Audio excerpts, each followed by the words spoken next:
നമസ്കാരം, ഞാൻ ബിജു വൈദ്യർ, ഒറ്റശേഖരമംഗലം. ഞാൻ നീലക്കൊടുവേലി പരിചയപ്പെടുത്തുകയാണ്. അതുകൊണ്ട് നല്ലവണ്ണം പൂത്ത് നിൽപ്പുണ്ട്. ഇതിവിടെ എല്ലാം നഴ്സറികളിലൊക്കെ ഇതെല്ലാം ഉണ്ടെന്ന് പറയുന്നുണ്ട്. പക്ഷേ എനിക്ക് ഈ ഒരു ചുവട് കിട്ടിയത് എനിക്ക് മരുത്തോമല എന്നാണ്. അത് അവിടെ കണ്ടപ്പോൾ എനിക്ക് നല്ല ഇഷ്ടപ്പെട്ടു. പക്ഷേ അത് അപൂർവമായിട്ട് ഞാൻ അവിടെ പോയപ്പോൾ എനിക്ക് മരുത്തോമലയെന്ന് കിട്ടിയതാണിത്. അത് നല്ല ഭംഗിയാണ് ഇതിൻ്റെ പൂവൊക്കെ കാണാൻ. ഇവിടെ ഈ നഴ്സറികളിൽ നിന്ന് കിട്ടുന്നത് ഇത്ര ഈ കളറല്ല, അത് ഇതിൽ നിന്ന് കുറച്ചുകൂടെ കടും കളറാണ്. എന്തായാലും എനിക്ക് നല്ല ഒരു ചുവട് നീലക്കൊടുവേലി കിട്ടി. ഞാനിത് ചട്ടിയിലാണ് വെച്ചിരിക്കുന്നത്. പിന്നെ ഇത് സോമലതയാണ്. ഇതാണ്ട പടർന്ന് കയറിയിരിക്കുന്നത് സോമലത. അടുത്ത് നമുക്ക് മണിത്തക്കാളി, കറുത്ത മണിത്തക്കാളി, കാക്കപ്പഴം എന്നൊക്കെ പറയും. കാക്കാൻ്റെ കുഞ്ഞുങ്ങൾക്ക് കൊടുക്കുന്ന പഴമാണ് ഇതിൽ നിന്നുള്ളത്. മണിത്തക്കാളി.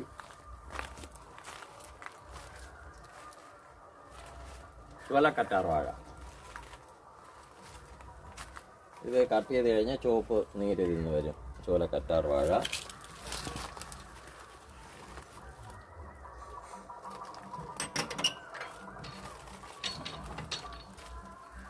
ഞാൻ ഒരുപാട് വർഷങ്ങളോളം കഷ്ടപ്പെട്ട് കൊണ്ടുവന്ന് പരിപാലിച്ചു. പക്ഷേ എനിക്ക് പല പ്രാവശ്യം ഞാൻ കൊണ്ടുവന്ന് നട്ടു. പക്ഷേ അത് കുറച്ച് ദിവസം പൊടിച്ച് എനിക്ക് പട്ടു.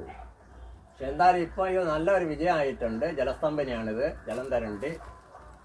ഞാൻ ഒരുപാട് വർഷങ്ങളോളം കഷ്ടപ്പെട്ടു. ഞാൻ പല വൈദ്യന്മാരുടെ ചോദിച്ചു, പക്ഷെ അവരെനിക്ക് തന്നില്ല. പക്ഷെ എന്തായാലും ഇത് ഞാൻ ഒറ്റയ്ക്ക് തന്നെ കണ്ടുപിടിച്ചു. പല മലകളിലും ഞാൻ മരുന്നെടുക്കാൻ പോകുന്നിടത്ത് പോയി കയറി ഇറങ്ങി. എന്തായാലും നല്ല ഒരു ചുവട് എനിക്കിത് പിടിച്ച് കിട്ടി. ഇത് ഞാൻ നല്ല ഗ്രോവേയിലാണ് ഇത് ചെയ്തിരിക്കുന്നത്. ഇത് ശിവലിംഗത്തിൻ്റെ മോഡലുള്ളതാണ്. ഇതാണ്ട ഇതിൻ്റെ കറക്റ്റ് ഇതിൻ്റെ മോഡൽ കണ്ട അസൽ ശിവലിംഗത്തിൻ്റെ മോഡലുള്ളതാണിത്. ഉണ്ടോ? നല്ലൊരു മോഡലാണ്. ഇത് ഒരു വെറൈറ്റി. ഇതാണ്ട ഇത് വേറൊരു വെറൈറ്റി. ജലസ്തംഭനിയുടെ വേറൊരു വെറൈറ്റി. ഇത് വേറൊരു വെറൈറ്റി ജലസ്തംഭനി.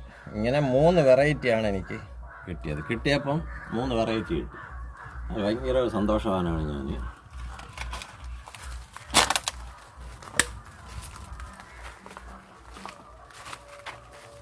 ഇത്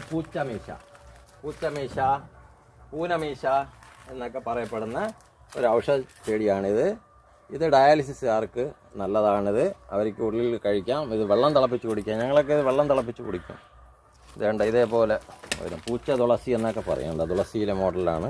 പക്ഷേ ഇതിൽ പൂച്ചയിലെ മീശ പോലെ ഇത് നല്ലോണം വിരിഞ്ഞ് വരുമ്പം പൂച്ചയിലെ മീശ പോലെ ഇതിൽ കാണിക്കുക. ഇത് പൂ വിരിയുമ്പോഴത്തേന് ഇത് പൂനമീശ എന്നൊക്കെ പറയുന്നതാണ് ഇത്.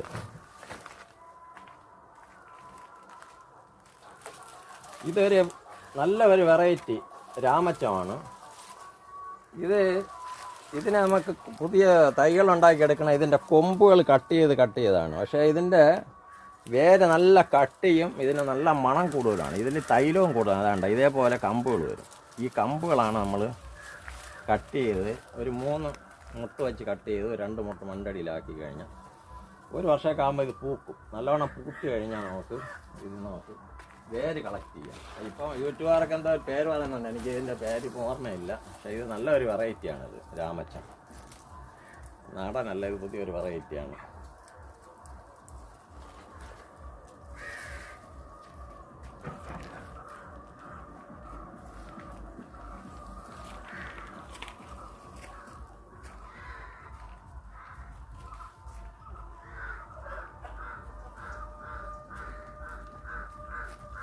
അടുത്ത നമ്മളെ നീലശംഖുപുഷ്പം.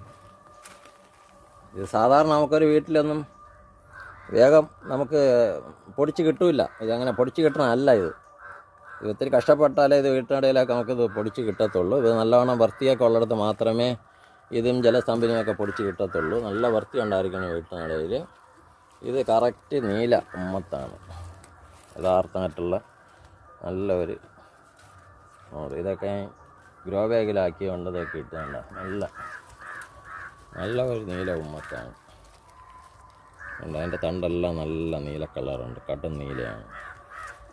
ഇതിൻ്റെ പൂവ് 2 ലെയറാണ് ഇതിനകത്തൂടെ ഉള്ളത്, ഒറ്റ ലെയർ അല്ല. അതാണ് നല്ല പ്യൂറായിട്ടുള്ള നീലകുമ്മത്ത്.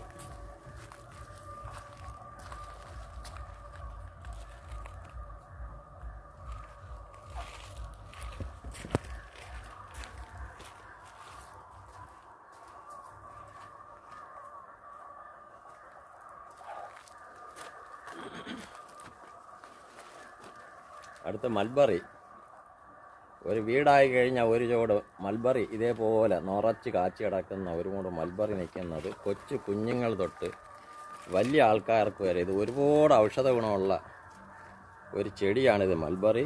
ഇതാണ്ട് ചെറിയ ഒരു ചോടിയിൽ നിന്ന് തന്നെ അതാണ്ട് നല്ല നിറച്ച് നല്ല വലിയ കായകളായിട്ടാണ് ഇവിടെ പിടിച്ചിരിക്കുന്നത്. കണ്ടോ അതിൻ്റെ വലിപ്പം കണ്ടോ ഒരു കായുടെ. ഒരുപാട് ഔഷധ ഗുണമുള്ളതാണ്. അങ്ങനെ ഒരു മൂട് മൽബറി എനിക്ക് കിട്ടുകയാണ്. വലിയ കായാണത്. ഒരു ഈന്തപ്പഴത്തിൻ്റെ അത്രയുണ്ട് ഇതിൻ്റെ കായ തന്നെ വലിപ്പം. കണ്ടോ ഒരു ഈന്തപ്പഴത്തിൻ്റെ വലിപ്പമുണ്ട് ഇതിൻ്റെ.